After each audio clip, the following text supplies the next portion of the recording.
Olá, tá começando o 161º episódio do Área de Trabalho da Gigahertz, patrocinado essa semana pela Sotes Telecom e pela ExpressVPN. Quem fala aqui é o Marcos Mendes, e assim como toda semana a Bia Kunz e a Garota Sem Fio também tá por aqui. Tudo bom, Bia? Tudo bem, Marcos? Olá, pessoal. E aí, Marcos, já tá com burnout ou não? Estou a caminho de. Nossa! Mas teve alguém que eu ouvi postar esses dias, né? Ah, como é bom estar cansado fazendo o que você gosta. Então eu não vou reclamar, não. Tá tudo bem. Os horários estão concorridos. Eu tô fazendo a única coisa que você falou pra eu não fazer, Bia. Abrindo mão do sono. Mas é temporário. Disse Esperamos que todo sim. mundo que faz isso. Mas ainda assim... Eu acho que quando você passa por mudanças nesse estilo, assim, o sono, que é a coisa mais regular que você tem, acaba sendo sacrificado no começo mesmo, né? Uhum. Mas achando logo o caminho, as coisas se ajeitam. No começo é assim mesmo, só não pode virar rotina, né? Ah, sim, exatamente, né? E depende muito... A gente tava até conversando em off aqui, mas é bom até botar pra todo mundo, né? Ver que a gente fala de produtividade, etc., mas a gente acaba caindo nos mesmos... Claro! problemas que a gente tenta resolver aqui, né? Que é a administração de tempo é um desafio enorme, né? Porque Não, ninguém tem tem a a vida expectativa perfeita, e né? realidade. Exatamente. Você bota no calendário, tudo bonitinho. Ó, vou fazer isso aqui das 10 às 11. Depois do meio-dia às 2 eu faço... Não. Você vai tentar fazer. Se você tiver sorte, você faz hoje. É assim, né? Não tem jeito. Tem sempre muita coisa acontecendo além de um planejamento mais estruturadinho, né? Não tem muito pra onde correr com isso. O importante é, aos pouquinhos, eu acho, ir se estruturando. Tem fim de semana por fazer aqui as coisas da Gigahertz, as da Alura e também junto agora no Native Mac. É uma coisa que eu tento dividir, né? Podcasts de manhã, os textos à tarde, mas às vezes tem uma reunião de coisa de tarde que é de manhã, ou uma reunião mesmo que não estava planejada, você passa uma hora a mais, você perde não, né? No fim da conta perde, né? Em relação ao planejamento, uma hora a mais no dia que você vai ter que achar depois, e isso vai encavalando segunda, terça, quarta, quinta, sexta. Então, no fim de semana eu vou enforcar com algumas edições, deixar isso pronto, para poder durante a semana ter um pouco mais de flexibilidade para fazer. Mas tudo isso é o quê? Não é uma reclamação, são constatações do que eu sabia que estava entrando nesse começo, porque no fim das contas são 3 trabalhos por dia, né? A gente vai equilibrando como vai aprendendo a fazer isso, né?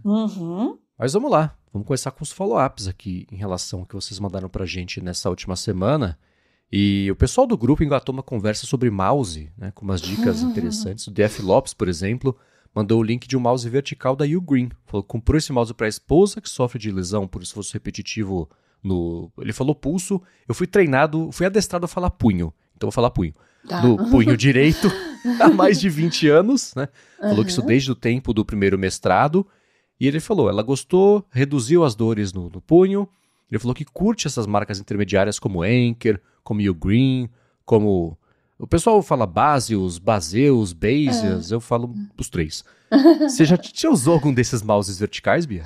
Nunca usei, eu conheci o da Logitech, que é bem famosinho, bem badalado, acho que todo mundo já viu, né, foto dele, e caro, né, acho que o maior empecilho aí é o preço dele, né, Sim. E eu não sabia que ele tinha concorrentes dessas marcas intermediárias, assim, mais em conta, e que tem boa qualidade. Eu gosto muito dessas 3 marcas, tenho coisas deles aqui, gosto bastante, nunca tive problemas, e olha...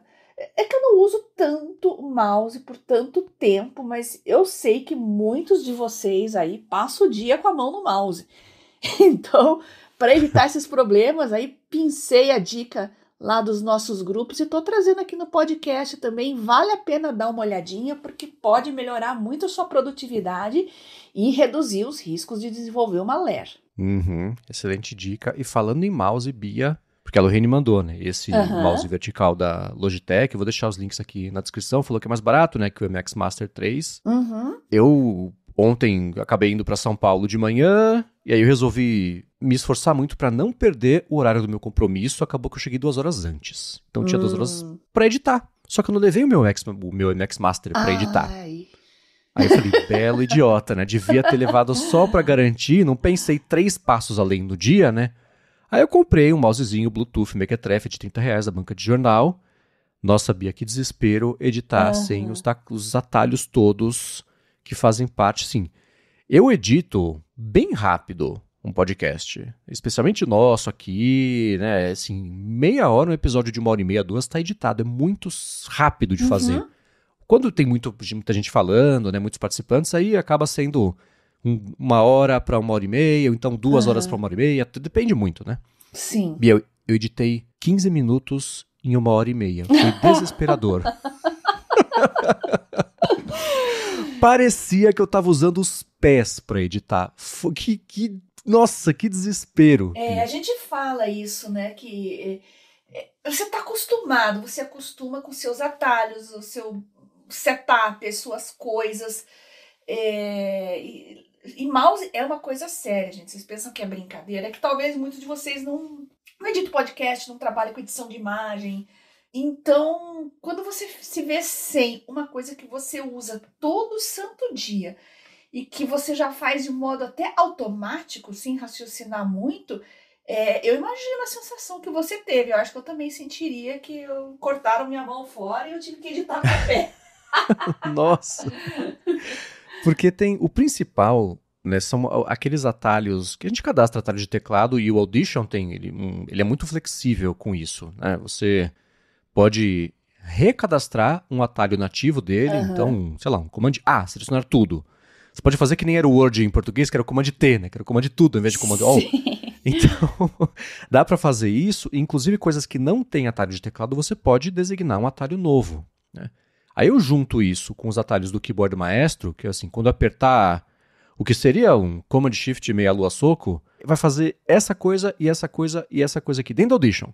Aí eu faço isso virar um botão do MX Master, né? Dá uma volta enorme esse atalho, mas essas coisas agilizam demais o processo repetitivo, que é o quê, né? Você está escutando, aí você pausa, você corta a faixa, seleciona tudo daquele ponto em diante, você traz um pouquinho para trás, você deseleciona a faixa, dá play de novo, mexe na velocidade, né?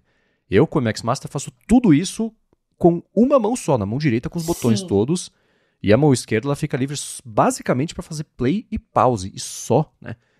Agora, não ter nada disso e ter um mouse que clica e só, né? A setinha aqui, agora a setinha aqui, nossa, foi muito difícil. Então a moral da história, pessoal, na verdade são duas. Sempre previnam-se. Pensem, se eu chegar mais tempo, né? Se eu chegar mais cedo, o que eu posso fazer para otimizar esse tempo? E a outra coisa, eu comentei com o Fabrício isso, o Fabrício que apresentou sobre controle comigo, ele ficou maravilhado, né? Sobre atalhos de teclado, que é uma coisa que não faz parte do dia a dia dele, né? E aí ele falou, pô, tá aí. Então, para todo mundo que nunca deu uma chance para isso, pensa nos programas que vocês usam muito, nas atividades repetitivas dentro desses programas, e se você cadastrar um atalho de teclado, você não poupa, que seja meio segundo, para uma tarefa que você faz repetitiva 300 vezes por dia, todos os dias ao longo do ano, te agiliza de verdade, dá ganhos significativos no seu tempo. E aí o problema é o quê? Quando não tem, faz falta, né? Pra mim ontem fez muita falta. Eu tava rindo sozinho de como eu tava ineficiente e burro no café, editando o podcast. Mas quando você se deu conta, assim, tava começando a editar sem o seu recurso tradicional, era como? Pelo trackpad ali do Mac mesmo? Não, era o mouse só clicando, agora vem aqui, clica. Aí eu botava, né, o meu atalho, por exemplo, é selecionar todas as faixas daquele ponto em diante, é um Command 2 pontos. Aí eu apertava Command 2 pontos, aí selecionava tudo. Aí eu selecionava e arrastava pra trás. Era tudo 10 vezes mais demorado, entendeu? Esse foi o problema. Entendi. E engraçado que você tá com aquele seu flow de raciocínio, assim, ali.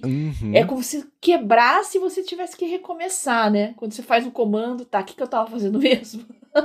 Exatamente, é isso, né? Porque como fica tudo centralizado em uma mão, quando eu tô editando, é que nem, eu acho que deve, sei lá, ser piloto de avião deve ser assim. Você não pensa, eu vou ligar este botão, agora eu vou ligar este aqui.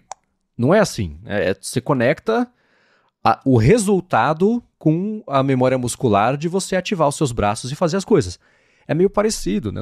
No mouse eu não preciso pensar, agora eu vou trocar de ferramenta, vou botar a ferramenta de split. Agora eu vou clicar, agora eu vou selecionar. Não, né? Você vai fazer blá, blá, blá, e já fez. Você pensou, o negócio acontece, né? A volta é muito menor. Então essa foi a principal diferença. Foi isso que eu falei, caramba, como faz falta. Isso que eu falei, que parecia que eu tava usando o pé. Eu me senti chapado, sabe? Tem que parar, aí você olha pro teclado, aí você pensa em tudo, um por um que você tá fazendo, se é isso mesmo. Aí vai, clica, foi engraçado. Agora, uma outra pauta que a gente trouxe aqui há alguns episódios, o pessoal segue se divertindo e empolgado com isso, que é bacana de ver, é sobre relógios voltados para exercício, além desses que a gente costuma ver e falar, né, aqui. E o professor Adolfo Neto falou que para quem corre em trilha e tem que saber altimetria, caminho de volta, ele mandou o link de um vídeo que é de 2021, na verdade, que é do Sérgio, do Corrida no Ar, que ele falou que gostava dos Coros Vertix 2. E no vídeo ele diz, tem 5 sistemas de... Quer dizer, o GPS é o americano, mas tem o japonês, mas 5 sistemas de GPS. Dependendo do que você usar de recurso, vai de 50 até 140 horas de bateria. Ele funciona como controle remoto para câmera Insta360. Tem mapa embarcado nele, tem oximetria, tem ECG. Na época, aí é o problema, né? Em 2021, custava R$ 8.300. Então é tão caro quanto os que fazem menos, mas que tem marca, tipo Apple Watch, né? Eu procurei no Mercado Livre, deu uns 4 e pouquinho hoje em dia. Então segue caro, mas ainda metade do preço do que era o lançamento, né? Certo. São dispositivos bem específicos, né, gente? É um caso bem extraordinário, né? Um caso fazer trilha, e você quer informações, claro, você está lá no meio do mato, no fim do mundo, né? Você realmente precisa de um equipamento confiável e robusto. Mas, caramba, eu não sabia que estava nesse nível assim de sofisticação, né? Muito interessante, já voltado para o público final, assim. Eu conhecia mais os Garmin, Polar, entre outros. Inclusive, né, se for da Garmin, o Forerunner 55 com monitor cardíaco de pulso e GPS tá bem mais em conta, né? Ele mandou também. Eu vou deixar os links aqui na descrição para quem quiser saber mais, mas sai 1.900. Né? Então, 1.899, então 1.900, né? Se você não vai lá pro fim do mundo, eu acho que já tá mais do que suficiente, né? Exato, né? Falou que tem o 965 também, sai R$ 5.500. Falou que tem o de trilha, que é o F AskGenix 8. Esse é 8 porque 8.100. Aí já volta a ficar caro, né? Lá pra cima. Então, legal, interessante. Tem pra todos os bolsos, né? Adorei conhecer esse mercado diferente aí de dispositivos para trilha, muito legal. Agora, sobre jailbreak no Kindle, Bia, que é uma coisa que você falou que você ia fazer. Você chegou a fazer? Achou tempo de fazer isso? Farei essa semana, assim que meu corpo parar de doer.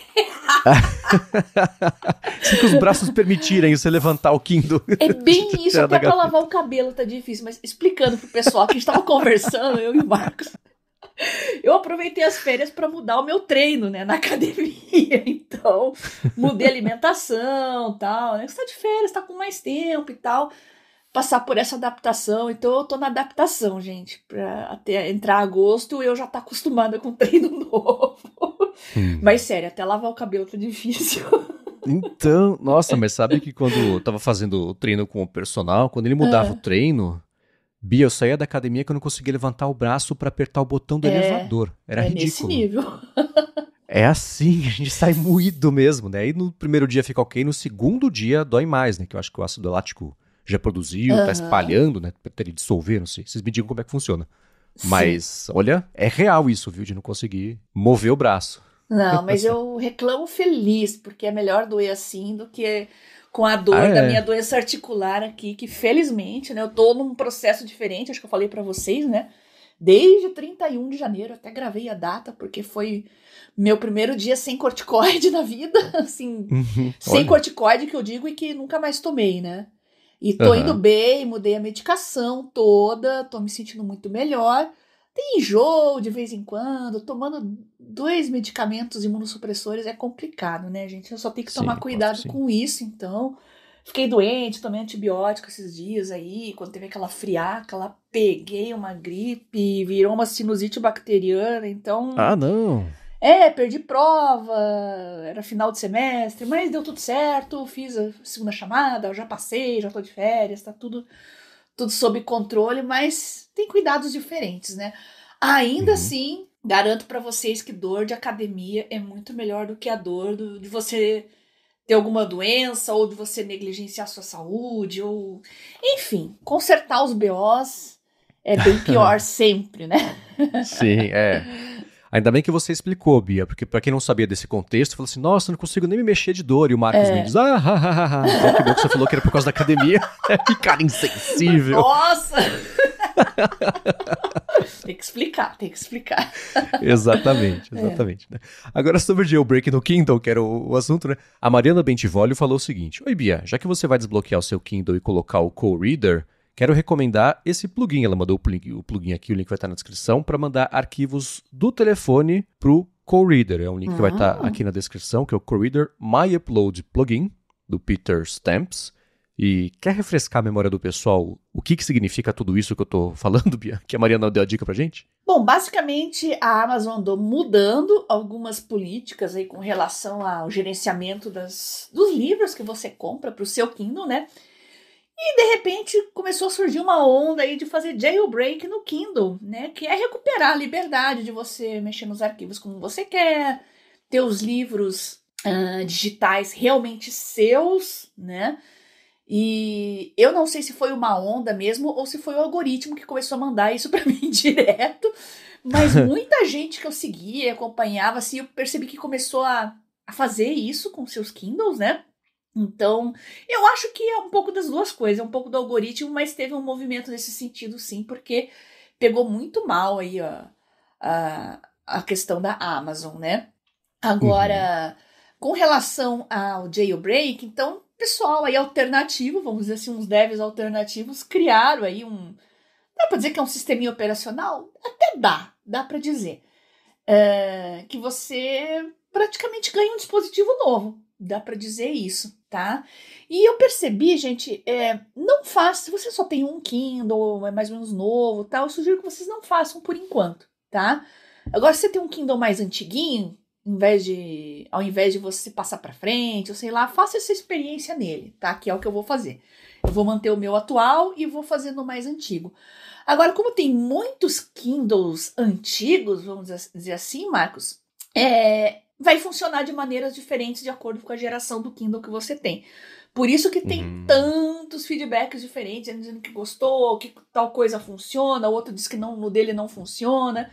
Então, é bom procurar bem essas informações e todo mundo que testou e que está usando ver qual que é a geração do Kindle em uso, tá? Porque daí você já vai ter uma ideia se é mais parecido ou não. Quanto mais antigo, pior, geralmente, né?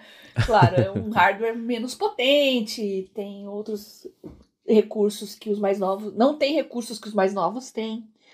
Então tá aí, mas fica a dica. Mas deve ser divertido e assim que eu fizer o meu, eu prometo. Eu volto aqui e conto tudo pra vocês, tá?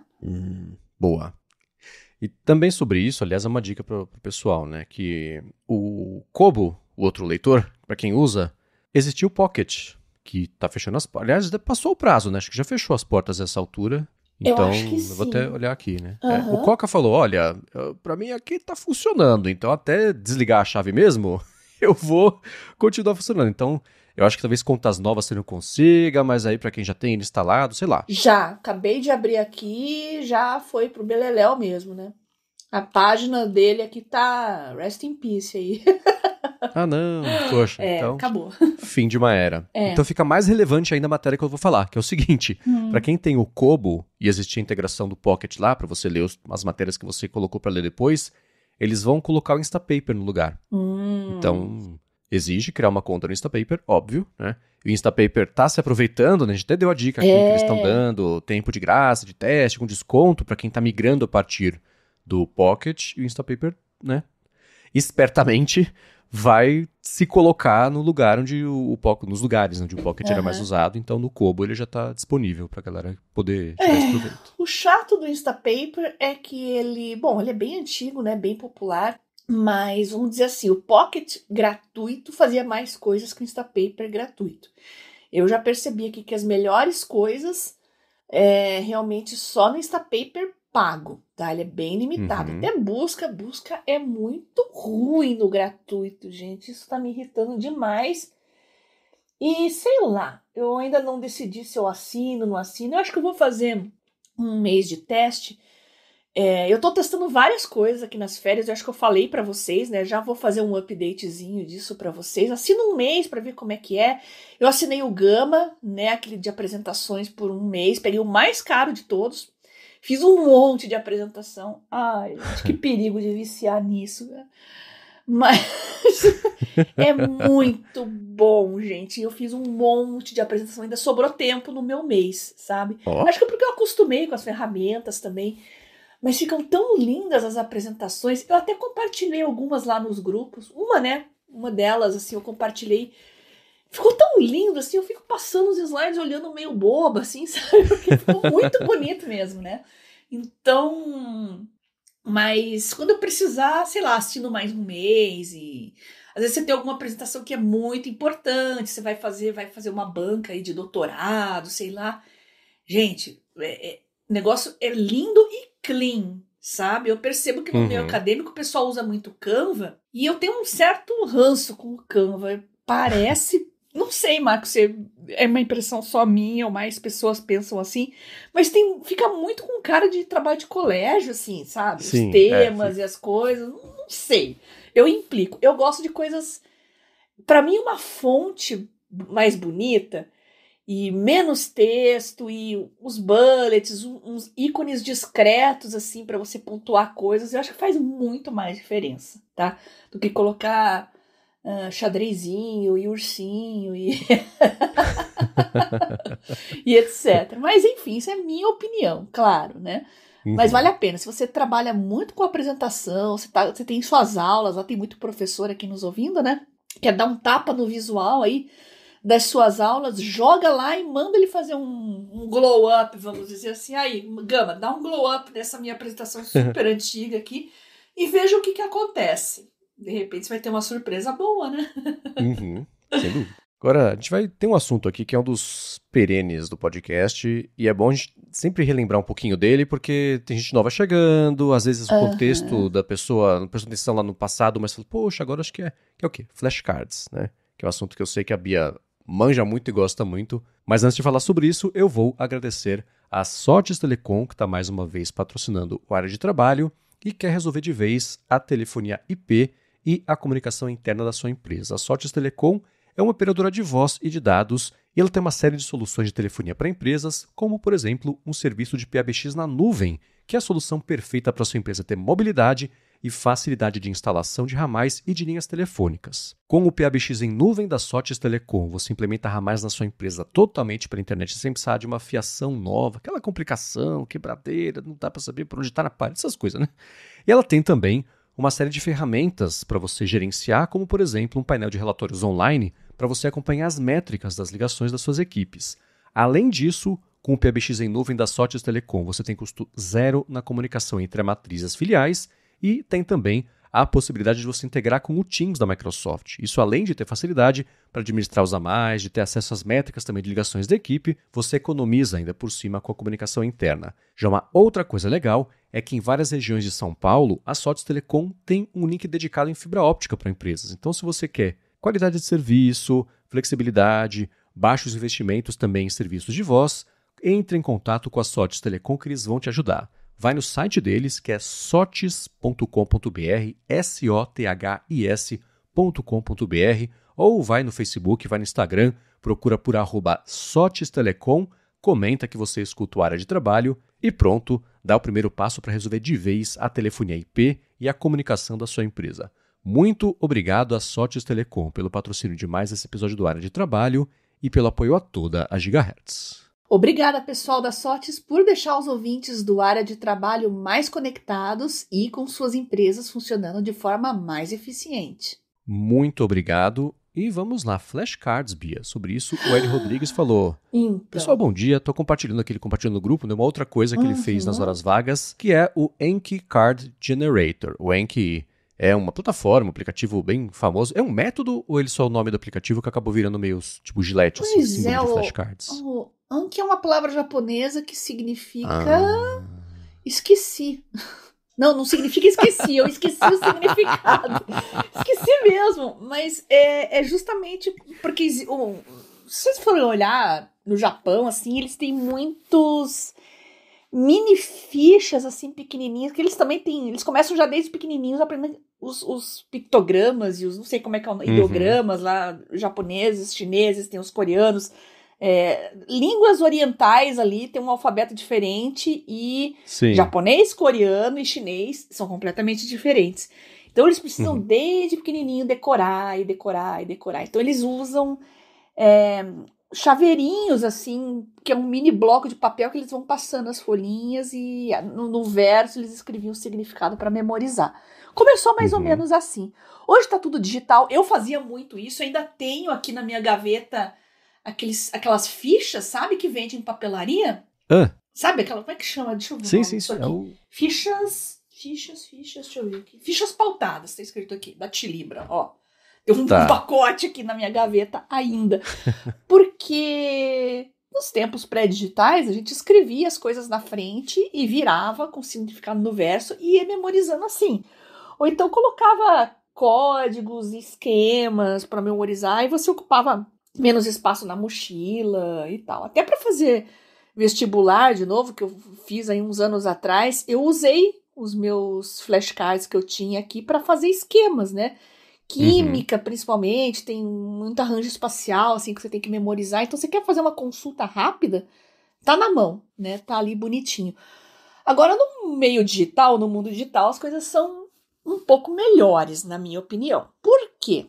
Porque você vai revisando os flashcards, aí tem sempre aqueles que você erra, que você nunca lembra, que você tende a esquecer mais facilmente. O software, ele é inteligente, ele vai repetir mais para você aqueles flashcards que você erra mais e que esquece mais.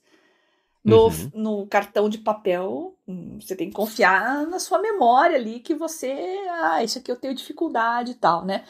Então, já no digital, você não se preocupa com isso, tá? Começa por aí. Tem os lembretes também, porque você coloca no celular, né? O primeiro que eu usei digital, assim, foi o Anki Droid, que não é um serviço, é um software que você instalava, funcionava localmente no seu aparelho. Hoje é tudo nuvem, hoje é tudo assinatura. Ainda existe, hein? Olha só. Tem, ele é muito popular, muito famoso. E acho que ele é código aberto também, né? Sim, exato, achei no GitHub. Tava tentando lembrar disso. Depois veio o Quizlet. O Quizlet, ele inovou trazendo flashcards prontos. Então, muito estudante começou a usar, quero procurar um deck de flashcards sobre o assunto tal. Então, ao invés de você fazer os flashcards, você já pega um deck pronto. Eu acho isso ruim, sinceramente, porque fazer os flashcards, eu acho que é meio caminho andado. Você já grava muita coisa fazendo, tá?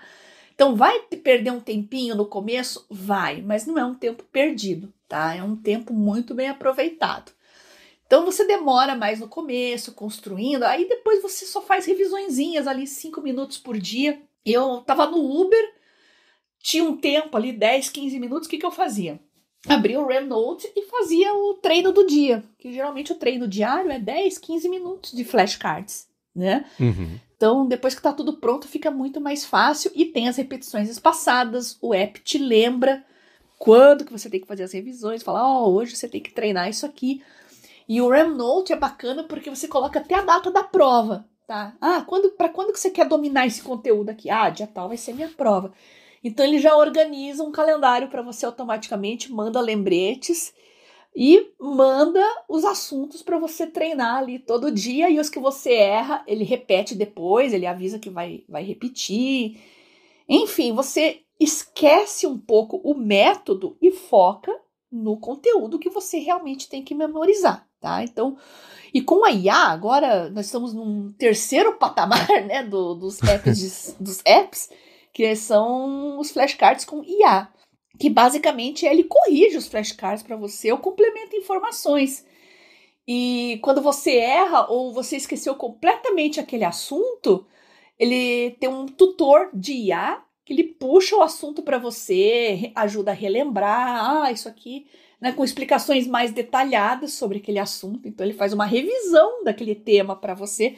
Você nem precisa procurar suas anotações, PDF, deixa eu pegar as coisas de aula lá novamente. Não, ele já puxa e faz uma revisão daquele assunto para você, vendo que você está com dificuldade, tá?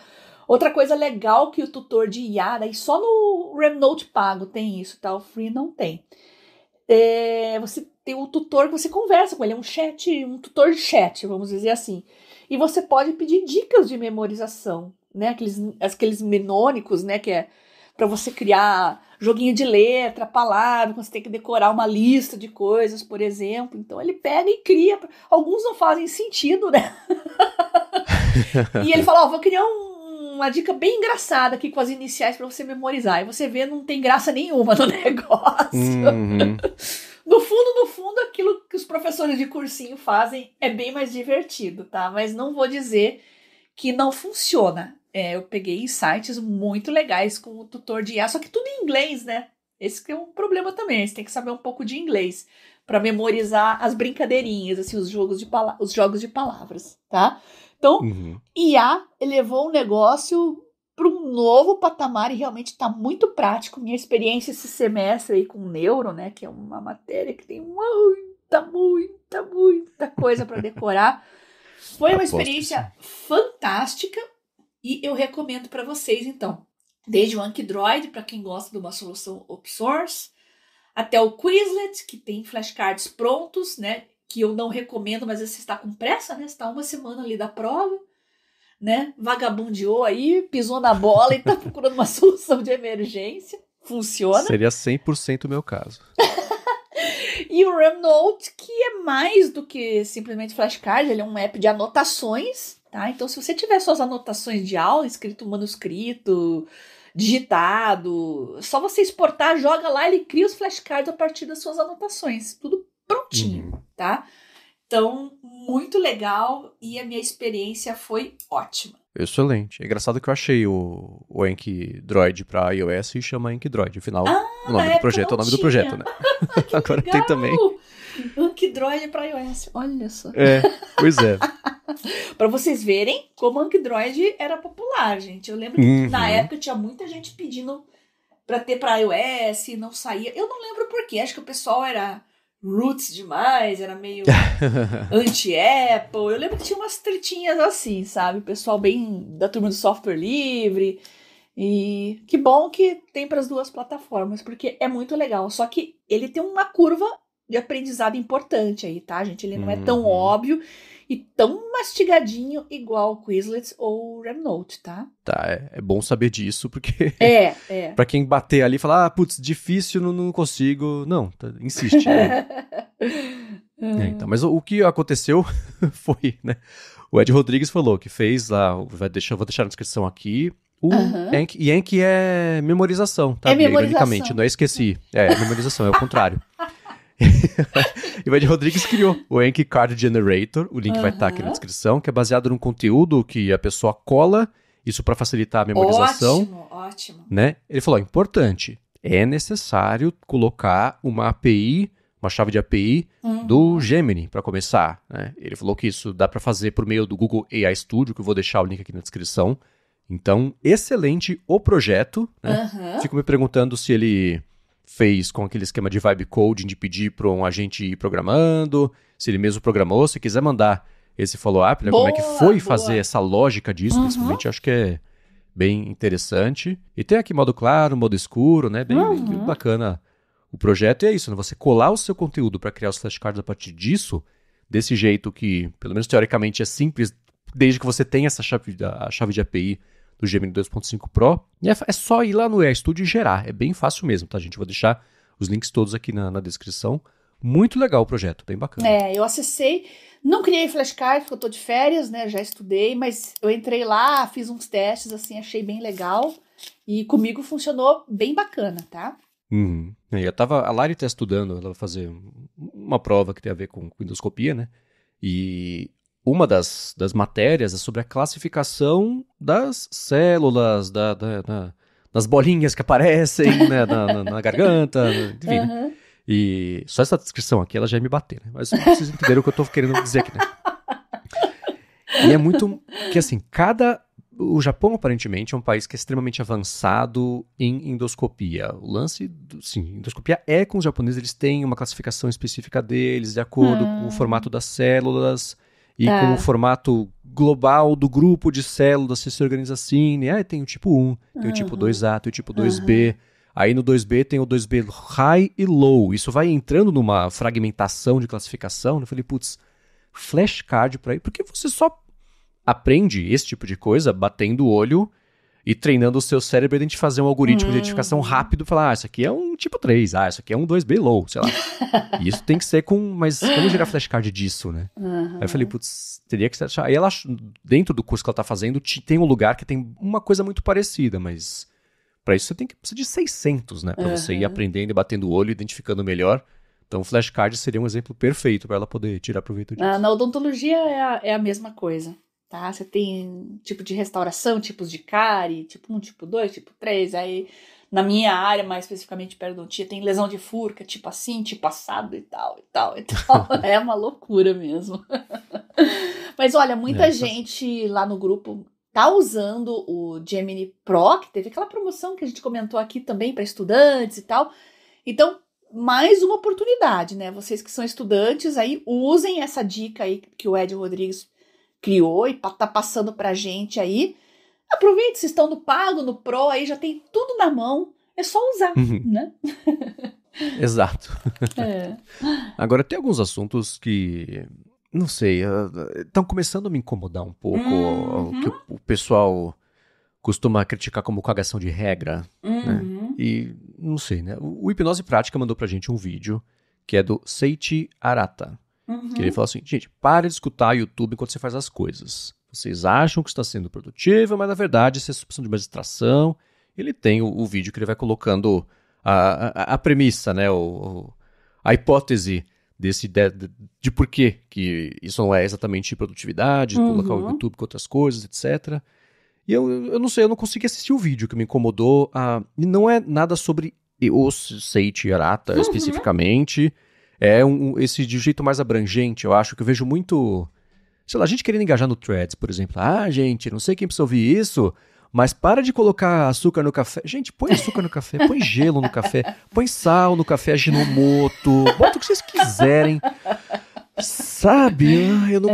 Tá me irritando isso. Eu não sei se é a velhice chegando, mas gente, façam o que vocês quiserem. Se você se sente mais produtivo escutando o YouTube com o rádio ligado, a TV no fundo, manda bala, sabe? Eu não consigo mais achar o ângulo neurocientífico de por que você está apodrecendo o seu cérebro por fazer isso aqui. Que eu não consigo, Bia. Não funciona mais pra mim, não. Então, vamos lá. Já que você deu a deixa, vou me sentir confortável pra meter o pau também. Bom, começa que mandaram o link lá nos grupos e tal, né? E eu assisti esse vídeo inteirinho lavando a louça. Ok. Ou seja, né, ele fala pra parar de ouvir o YouTube enquanto faz outras coisas. Eu escutei o vídeo dele lavando a louça, tá? Vingança. Aí eu fui lá ver os comentários e tal, refleti um pouco a respeito disso, né? E muita gente com saudosismo. Eu tenho um saudosismo, às vezes, meio bocó, sabe? Às vezes que aparece, assim, que eu não consigo entender, né? Porque antigamente que era bom, que a gente não tinha YouTube, não tinha... Gente, calma, né? Pera lá. E eu comecei a lembrar, né, que eu não tive esse saudosismo, porque eu acho que o meu primeiro Walkman, eu ganhei, acho que eu tinha 11 ou 12 anos, era aquele ainda de espuminha laranja, bem antigo, e... acho que era da minha mãe, não era nem eu ganhei, não. Eu usava junto com ela. Aí depois que eu já tava trabalhando, ele tinha uns 16 anos, mas eu comprei o meu, da Sony. Um amarelo, lembra? Sim, que clássico. Foi muito popular e me roubaram na escola. Que ódio. Aí eu comprei um outro da Sony, só que era um mais baratinho, que daí já não tinha tanto dinheiro. O primeiro era super sofisticado, um monte de botão e tal, era lindo, né? O segundo era o La Fiesta, ele era mais barato, era bem basicão, né? Mas eu me dei conta que eu já começava a consumir conteúdo em determinados momentos de ócio, assim, que... O quê? Ônibus, por exemplo, saía da escola, faculdade, ia pra casa, passava muito tempo me deslocando, então eu ouvia o que era? Ou era rádio, né? Ou então ouvia músicas que eu queria. Era tudo na base da fita cassete, gente. Então era ótimo, né? Eu levava um Walkman na minha bolsa e umas 2 ou 3 fitas ali com as coisas que eu queria ouvir. E eu achava isso o máximo. Aí quando eu já tava me formando, já na faculdade, ou quase me formando, alguma coisa assim, eu comprei um Discman. Nossa senhora! Aí sim, porque eu já tinha um monte de CD e não podia levar eles comigo, né? E depois, os meus 2 Discmans eu tenho ainda, hein? O segundo Discman era aquele que tocava MP3. Nossa senhora! Aí eu pegava um CD, botava, enfiava 200 músicas lá, porque aí era outro formato, né, gente? Não era um CD de áudio. E era uma festa. Eu fazia plantão, gente. Plantão era sempre uma coisa muito solitária. E eu gravava aulas em fita cassete também. Eu tinha além do meu Walkman, eu comprei um gravador com fita cassete. Eu gravava aulas, assim, muitos colegas meus faziam isso. Então tinha determinadas aulas, gente, não tinha internet. Para você pegar informação complementar, você tinha que ir na biblioteca, disputar livros à tapa. Conseguir artigo levava uma semana, porque você tinha que solicitar lá um artigo científico, você pesquisava nas fichinhas, assim, era o Comute ainda. Gente, anos 90 isso, tá? 95, por aí. Então, tudo era muito difícil. Então, a gente gravava a aula, e aí, quando a gente conseguia o livro, a gente conseguia ver o que o professor falou e procurar os assuntos no livro. Tinha aulas que era impossível você copiar, porque era muito slide de imagem, que você tinha que prestar atenção. Não tinha como voltar atrás depois, ele não dava as imagens, você tinha que pegar as imagens no livro. Gente, era uma trabalheira inacreditável. Então, comprar um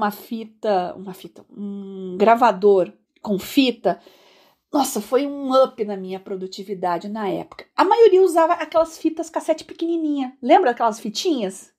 Tinha secretária eletrônica também. Exatamente. Nossa, a gente não sabe nem o que é uma secretária eletrônica. Procura no Google, gente. Se você não sabe o que é uma secretária eletrônica, procura no Google. Mas eu comprei um gravador que era a fita normal.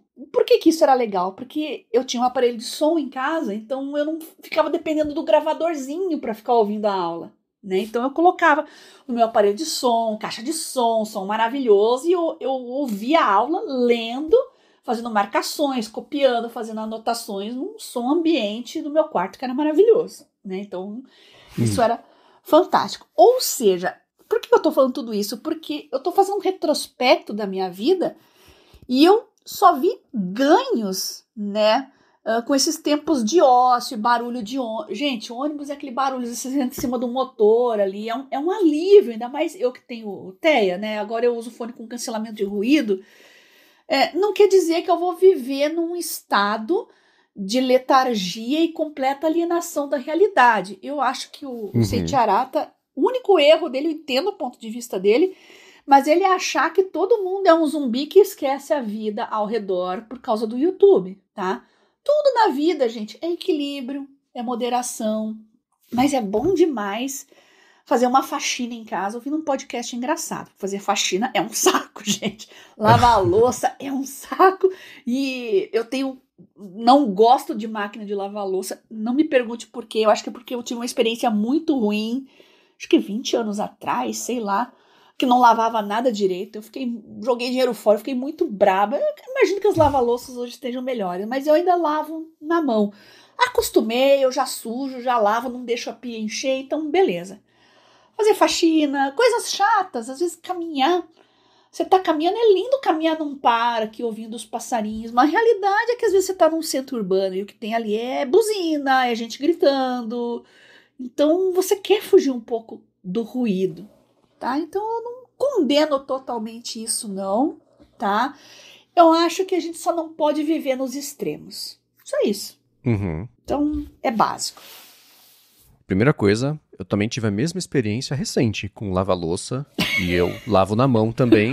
Primeiro, porque é uma desculpa por ouvir podcast e depois porque eu sei que eu vou lavar bem lavado. Isso. Eu acho que, sei lá, louça lavada na lava-louça fica com um cheiro de louça lavada na lava-louça. É um cheiro agradável. Eu prefiro eu mesmo lavar, né? Uhum. Então, As modernas fazem basicamente a mesma coisa, Bia, não faz Não, muita eu diferença. uso muita garrafinha de água, tumbler de café, então eu tenho aquelas esponjas compridas, assim, que limpa. A máquina não vai chegar no fundo.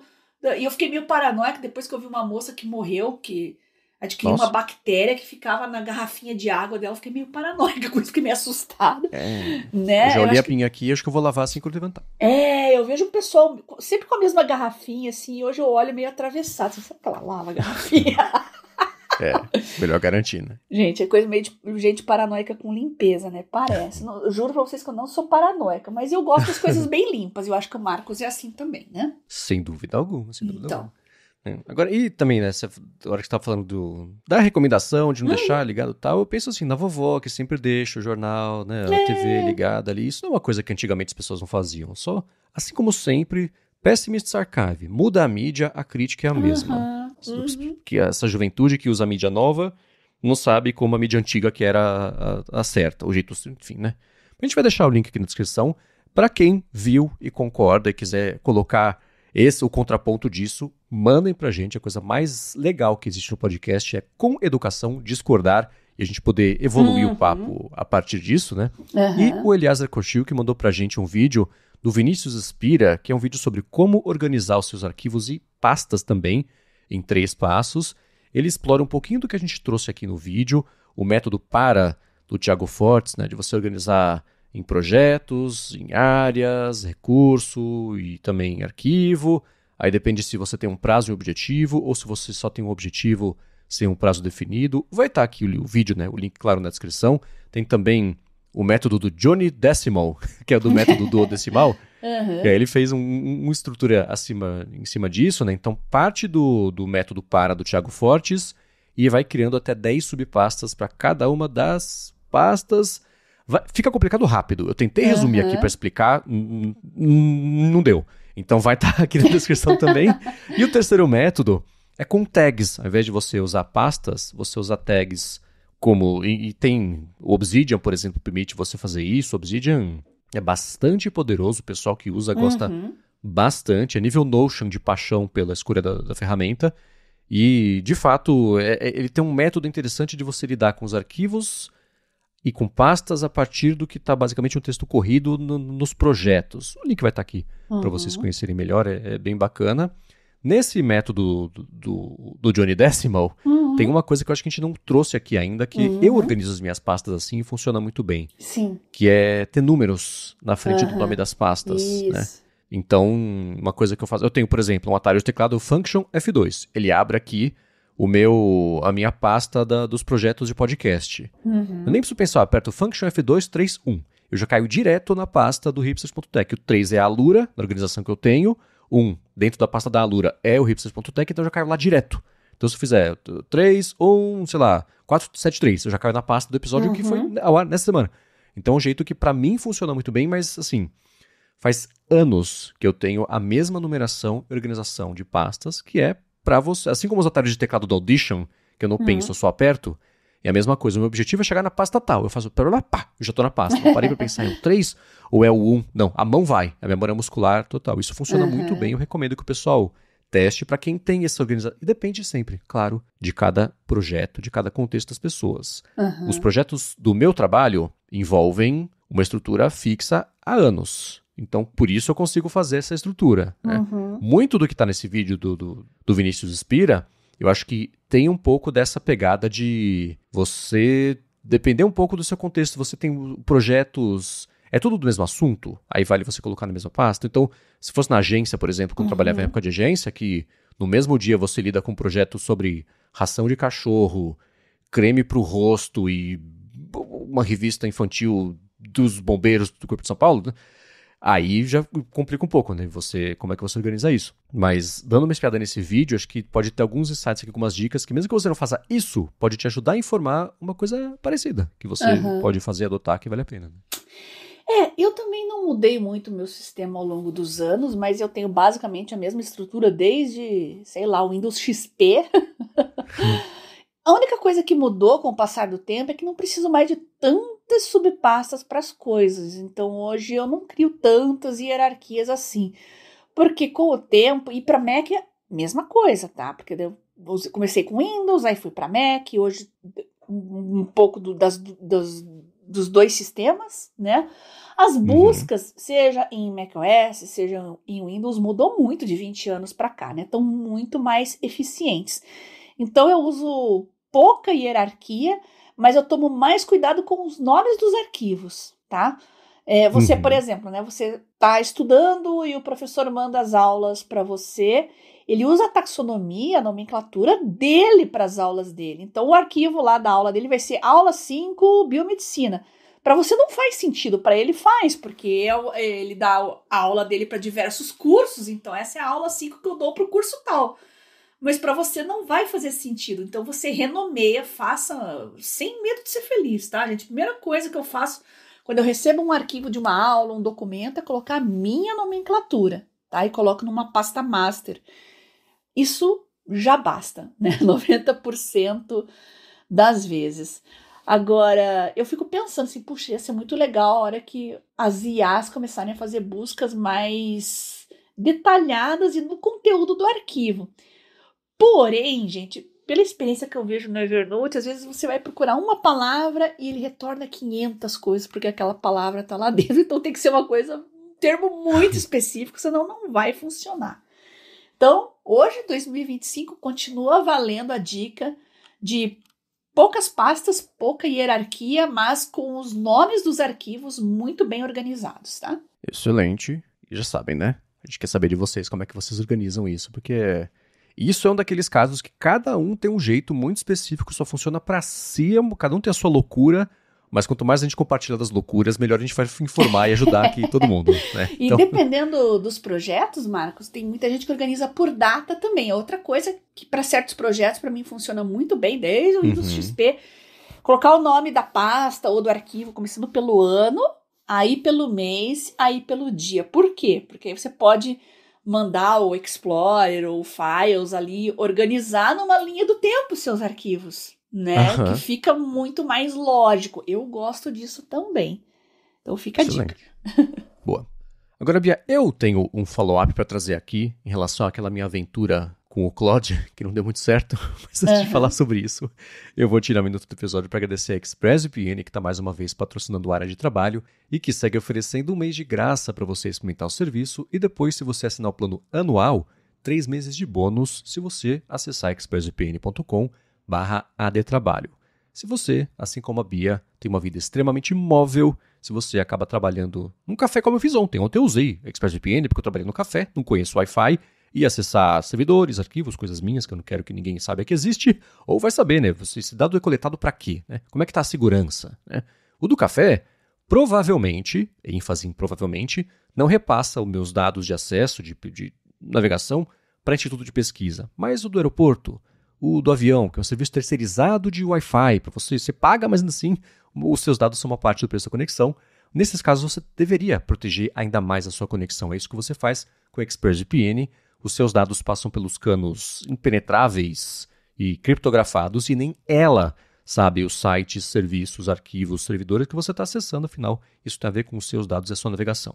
E para streaming é muito bacana porque dependendo do país que você rotear a sua conexão, dos mais de 100 que eles oferecem, você vê o catálogo desses países que é diferente do catálogo que tem aqui no Brasil. Para você acessar um HBO Max, por exemplo, é assim como eu uso todo dia na minha Apple TV, mas você pode usar também no telefone, no computador, até no roteador de casa, se você quiser, para proteger a conexão de todo mundo ao mesmo tempo. Então, para conhecer melhor, ver como é fácil instalar e usar, vai em expressvpn.com/adtrabalho e depois, se você for assinar o plano anual, você tem 3 meses de bônus no fim desse ano. Muito obrigado à ExpressVPN pelo patrocínio de mais esse episódio do Área de Trabalho e pelo apoio a toda a Gigahertz. E VPN, a gente sabe que é sinônimo de produtividade hoje em dia, não dá mais para viver sem. Não dá. Muito obrigado ao pessoal da ExpressVPN por tornar os nossos ouvintes mais seguros, mais focados e acessando o conteúdo de qualquer lugar do mundo. Obrigado e vamos lá. Faz o que, umas 3 semanas, Bia, que eu falei aqui que eu tentei usar o Claude, não deu. Eu tentei pagar para usar o Claude, mesmo assim não deu. Falei, então, muito obrigado, né?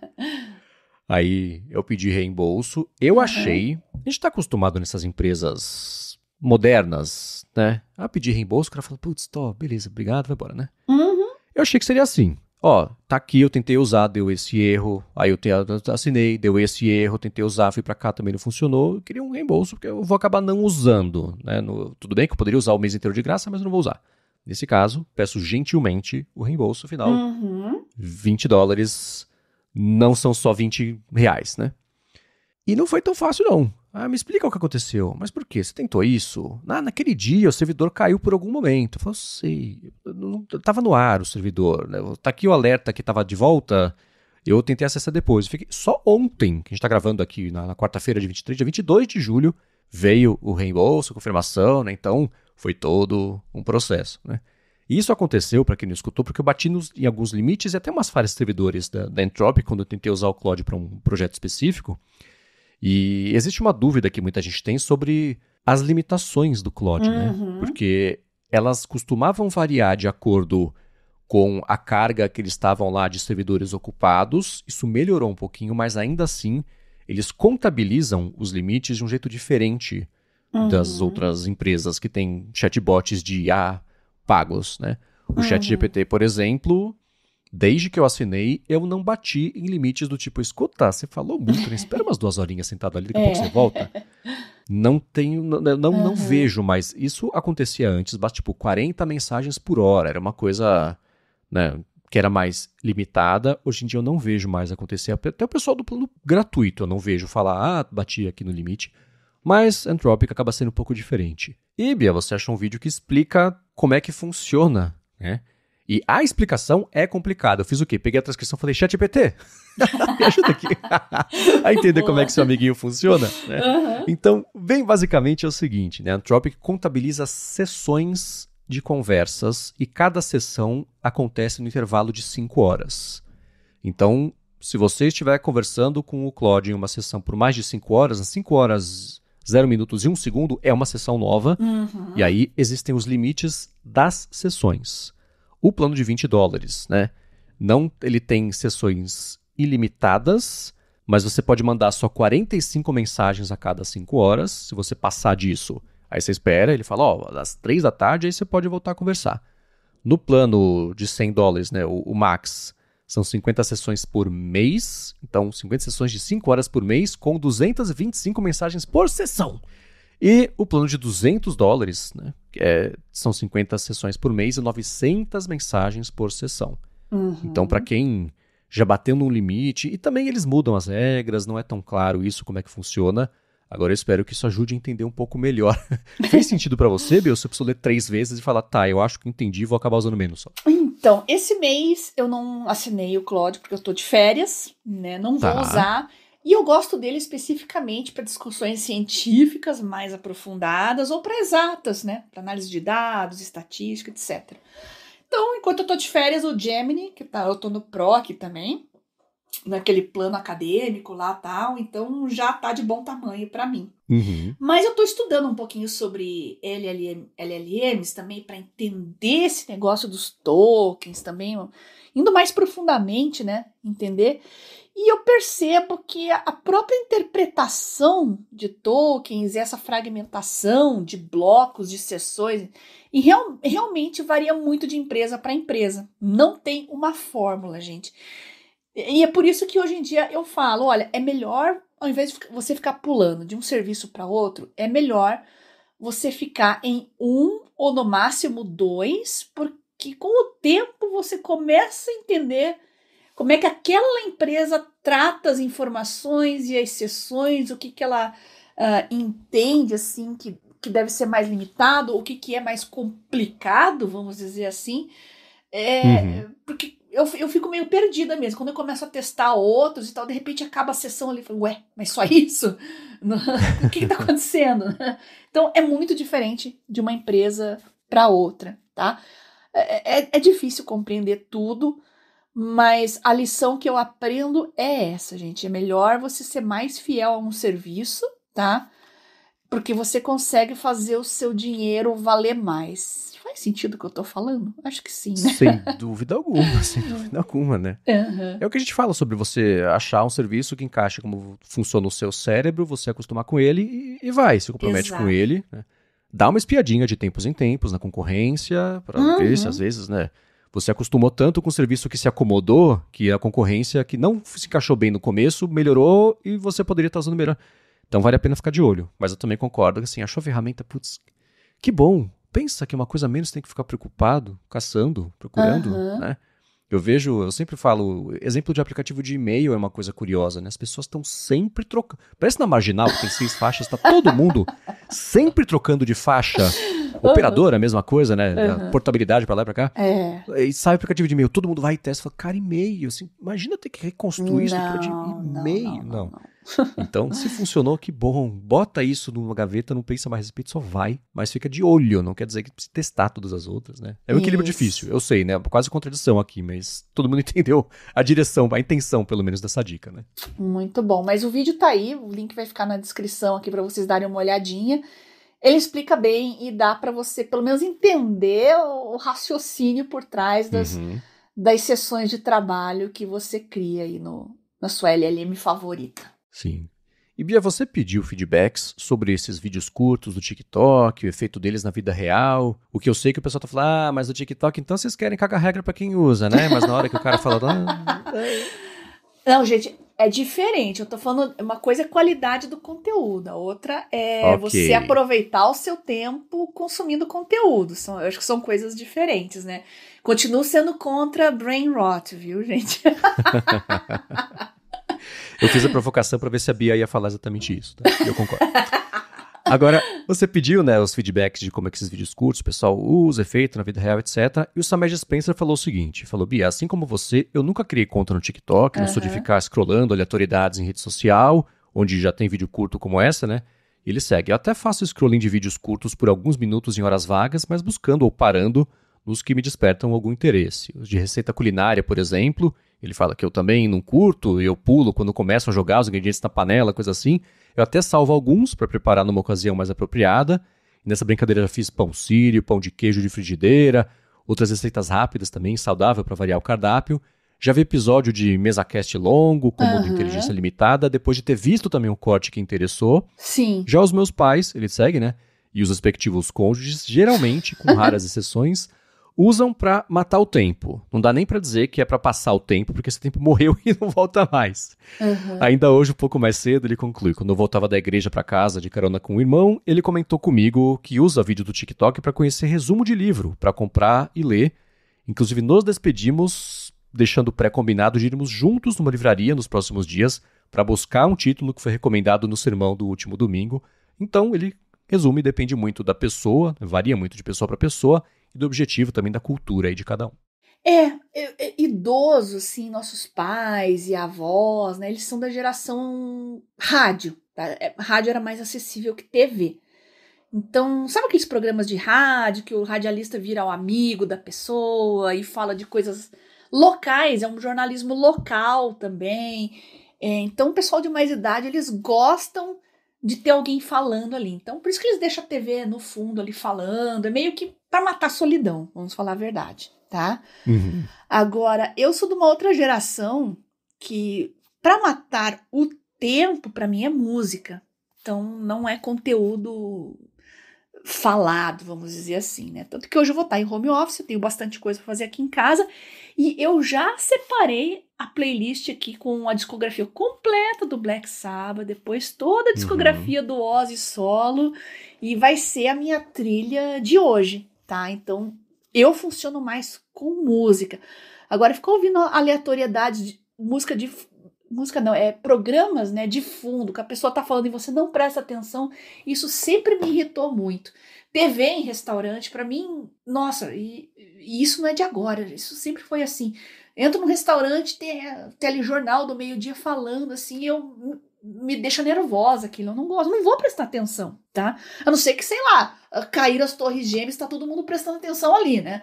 Existe uma situação diferente. Agora, aquela vozinha de fundo é ruído pra mim. Eu não gosto, tá? Mas eu entendo que o pessoal mais idoso, outra geração, os nossos pais e tal, gostam, né? São herdeiros do amigo radialista ali conversando com você pra espantar a solidão. Acho que vale a pena a gente refletir sobre esse assunto também. Com o que você mata o tempo? Que tipo? Ou você fica no silêncio, igual o Setiarata? Fica ouvindo os passarinhos. Interessante essa discussão. Exatamente. Então mandei pra gente também, tá, pessoal? Pra gente saber como é que é o caso de vocês. Eu lido muito bem com isso. Tem hora que eu desligo o cérebro e vejo uma bobagem ou outra, mas... sabe, assim, o TikTok é curioso. Eu nunca tive muito hábito de ver esse... Eu vou falar de esse tipo de vídeo, né? Que é esse desligar o cérebro e só scrolla, né? No Instagram, como eles passaram a direcionar a experiência de uso pra isso, eu acabo caindo no que eu percebo eu já tô usando, né? Que é exatamente o objetivo, né? O TikTok, eu nunca tinha nem baixado. E é um aplicativo que no ADT a gente fala bastante, o Rambo acaba usando bastante, né? E lida muito bem com isso também. E eu falei, tá, quer saber, deixa eu tentar. E eu baixei, era engraçado, eu me julgava a cada vídeo que aparecia pra mim. E o começo, uma conta zerada, é deprimente a qualidade das coisas que sugerem. Umas pegadinhas bem cretinas, assim, churume. E aí, quando eu ia querendo tirar isso assim, né, e tem coisa que é feita de propósito pra dar aquele impacto e ver se você para ali, né?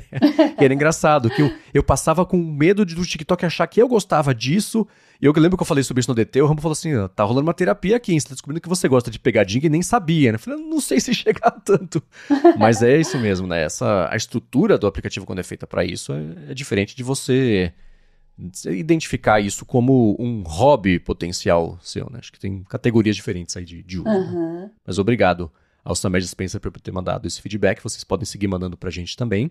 E pra concluir o episódio, eu tô bem curioso, porque você nem tinha mandado no nosso grupo de eu e você sobre os follow-ups. Falou assim, seguinte, tem aqui um assunto que ele dá pra ir pra tantos lados, tem tantas variáveis, então nem para te dizer exatamente, coloca isso aqui na pauta. Foi a partir de uma conversa do Fábio Bravin com o Franklin Weiser sobre análise de dados. Você falou, vamos falar um pouquinho disso, sobre o canal do Quantified Scientist. Isso veio, pelo que eu entendi, a partir de um follow-up, ou foi do Fábio, ou foi do Franklin, né? Ouvindo o último área de trabalho, tive interesse de saber o seu professor de modelagem matemática, né? Você falou que você ama ele.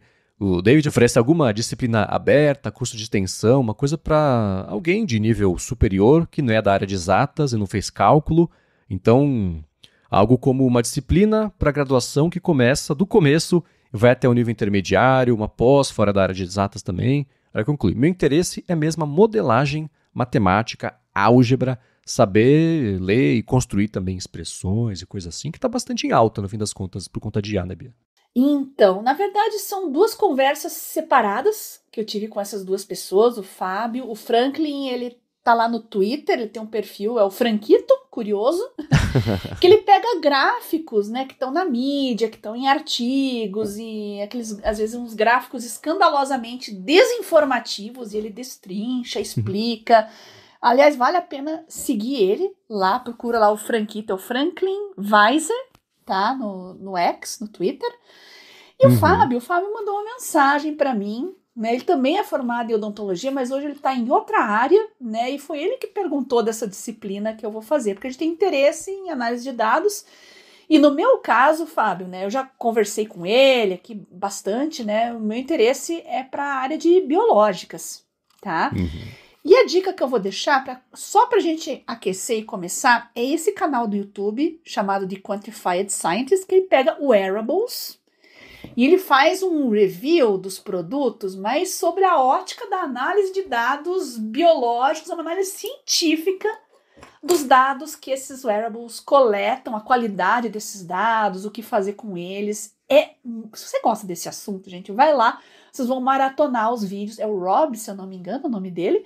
Vocês vão maratonar os vídeos dele. Inclusive, hoje eu vou assistir o do Galaxy Watch 8, que ele postou acho que ontem. Que eu tô pra assistir aqui, porque tô namorando muito um Galaxy Watch, mas eu quero que a bateria dure mais e quero que o produto melhore, né? Já falei isso aqui. Então, eu sempre vou muito nos reviews dele, de wearables, e é aí que eu tenho um panorama geral do que a gente tem no mercado hoje, tá? Agora, quanto a estudar análise de dados, depende. A análise de dados para a área financeira é uma coisa, a análise de dados para business, aí tem o Power BI, é outra coisa, a análise de dados para biológicas é outra coisa, para engenharia é outra coisa, então é incrível como é a mesma coisa, mas de formas diferentes, vamos dizer assim, porque dados biológicos, gente, se você vai analisar um medicamento, vai analisar a cinética de um medicamento, você tem que ter todo um conhecimento de bioquímica, não só de matemática. Por isso que é complicado, tá? Aí o Fábio perguntou, né, desse curso de modelagem matemática. Infelizmente, ele está como uma disciplina presencial, só aqui na Federal do Paraná, tá? Mas eu vou conversar com o Deito e ver se tem a possibilidade de... A Federal faz algumas disciplinas abertas para o público, assim, para a sociedade, né? Eu acredito que essa, por ser uma optativa, eu acho que talvez tenha essa liberdade. Eu vou conversar com ele assim que as aulas começarem e, de repente, fica uma oportunidade aí.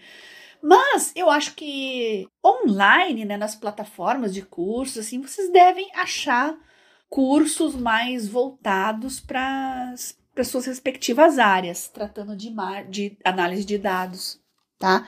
Então, e eu acho isso muito importante, gente. Quando você começa a se especializar numa determinada área, vamos falar de biológicas aqui, por exemplo, eu tive uma formação muito na área clínica e cirúrgica. Então, quando eu pegava um artigo científico de técnicas e métodos cirúrgicos e patologia, eu sempre ia lá na introdução, né, para ver do que se tratava, e ia direto lá para a conclusão e para a discussão. Só que você vai ficando mais velho, mais chato, e você começa hoje preferencialmente aí na parte de materiais e métodos. Tá? E aí que a porca torce o rabo, porque muitos cursos, assim, eles são tão práticos, né? Eles vão tanto são tão diretos no que se propõe, por exemplo, uma nova técnica cirúrgica, como eu falei, que o pessoal às vezes não tem nem conhecimento suficiente para entender estatisticamente a relevância daquilo. Então, conforme você vai se aprofundando, vai indo para a área mais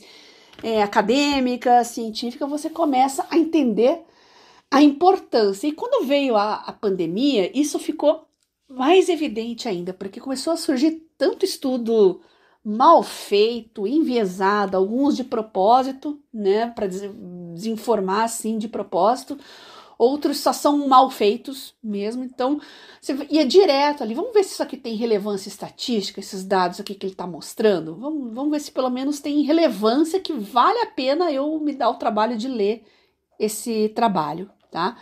Então, eu acho que a pandemia deixou bem claro hoje que... e também tem muito paper, assim... Rola uma pressão acadêmica para o pessoal que está no meio ser produtivo. E ser produtivo é publicar. Então, a qualidade cai, tá? Isso é uma discussão que se tem hoje, é bem clara isso, está sendo produzido muita coisa, mas boa parte jamais será lido por um par, porque... É meio que para cumprir protocolo, tem revistas predatórias, né? Então a pessoa vai lá, paga para publicar o artigo dela e para ela colocar lá no currículo que ela tem alguma coisa publicada, tá? É uma realidade hoje em dia. Então saber filtrar e selecionar melhor essas informações, olha, hoje é mais importante do que nunca. Eu falo da área médica, biomédica, não sei como é que isso é na engenharia, na área de humanas, né? Mas eu sei que todas as áreas sofrem desse problema, então você entender matemática, um pouco de estatística, um pouco de análise de dados, até você que é da área de finanças, business, administração, tem o Power BI aí, que eu acho que é uma habilidade muito importante você conhecer, desenvolver. Tem cursinhos de Power BI a rodo por aí, você faz aí em 2 semanas. Então, tá mais importante do que nunca. Não sei, na tua área... bom, você se formou em publicidade, né, Marcos? Acho que em publicidade você ter métricas é muito importante também antes de você tomar uma decisão, né? Sim, tive na faculdade aula de mídia, de estatística, pesquisa, dados, obviamente dominam todas essas áreas, e isso extrapola para mensuração de campanha, né, parte de pesquisa. Tive que, né, fazer o universo de pessoas que representam uma categoria tal, e atrás entrevistar de fato as pessoas para poder ter a taxa de confiabilidade, os 95%, aquilo tudo, sim, com certeza. Dado não tem de onde fugir, né? Sempre vai ter. Toda área isso toca, né? Então, gente, o que eu vou passar aqui para vocês, eu vou deixar o link com a ementa desse meu curso, né? Que eu ainda vou cursar, ainda vou fazer. Mas eu já deixo para vocês aqui, ouvintes, né? Como é uma coisa muito específica dentro da universidade e tal, quem quiser sugerir cursos, né, de análise de dados, para quem quer iniciar nessa área, né? Então, áreas de engenharia, finanças, além de biológicas, né? Pessoal que não é nativo da área de exatas e que quer recomendar cursos também para quem não é da área de exatas, eu vou pedir para vocês, mandem links, cursos que vocês tenham feito, que vocês dão, porque não, tem tanto professor aqui nos ouvindo, né? Vamos fazer um balaio de links aqui nos próximos episódios e começar a compartilhar, porque isso realmente vai ser um diferencial para qualquer profissional no futuro, seja de que área for, tá? Hoje e no futuro, tá? Já tá sendo um diferencial. Eu, quando era criança, o diferencial era falar inglês. Lembra disso, Marcos? Eu disse que nos anos 90, nos 2000. Não, todo mundo tem que saber inglês. Agora, o diferencial é você conhecer um pouco de estatística e métodos. Tá bom? Exatas, hoje, dominar exatas é um poder importante para todas as áreas, tá bom? E pessoal de humanas, não briguem comigo, tá bom? Eu acho que tem muita gente que tá na área de humanas e que trabalha com dados também, porque eu já trabalhei com jornalismo de dados e a gente vê que o jornalista que realmente vai a fundo, sabe pesquisar um DataSUS ou dar uma olhada em microdados, o IBGE está sempre divulgando microdados. O jornalista que souber trabalhar bem isso e achar coisas que às vezes não são tão óbvias, coisas que não vêm nos releases, vai te dar um diferencial como jornalista muito grande. Sem dúvida alguma, sem dúvida alguma. Eu acho que vai vir pro futuro, viu? Eu só queria levantar aqui a questão mesmo, trazer esse assunto, porque os feedbacks que eu recebia, tudo de gente pedindo para entrar nesse assunto, tá? Então, como o meu conhecimento se limita a isso que eu passei, eu acho que vai vir muita coisa aí nos próximos episódios. Convite feito. Muito bem, pessoal. Então, se vocês quiserem aceitar o convite, vocês podem ir em gigahertz.fm/feedback. Então, falar com a Bia, ela já comenta como. Aposto que vocês já sabem também, né? Para refrescar a memória que tá chegando agora. Antes, eu vou só agradecer a ExpressVPN e também a Sotes Telecom pelo patrocínio do episódio de hoje. A vocês que deixam reviews, avaliações, que recomendam o Área de Trabalho, claro que comentam, contribuem aqui com a pauta. E a você, Bia, por semana após semana, ajudar todo mundo, inclusive eu, a ter uma vida cada vez mais produtiva. Eu que agradeço você, Marcos, pelo convite para fazer parte do Área de Trabalho, nossos patrocinadores que viabilizam ele e vocês, ouvintes, que vão ajudar a construir as nossas pautas no futuro, sempre trazendo dicas, sugestões, comentários, e quem trabalha com análise de dados e quiser dar o seu palpite, sua dica, eu também estou aprendendo, eu ainda vou fazer o curso de modelagem matemática e toda dica que vocês trouxerem serão super úteis para mim e para todos os ouvintes. Então, o meu contato é lá no Telegram, @BiaKunze, você pode mandar áudio, texto, prints, links, tudo, e eu sempre respondo, tá? Beleza, para falar comigo, MVC Mendes no Instagram e no Threads. Apresento por aqui o A Fonte, o Área de Transferência. Para a Lura, apresento o IA sob controle. E vocês me encontram também no 9to5 Mac. Obrigado mais uma vez pela audiência de vocês. E a gente volta na quarta que vem. Beijoca sem fio a todos e até semana que vem.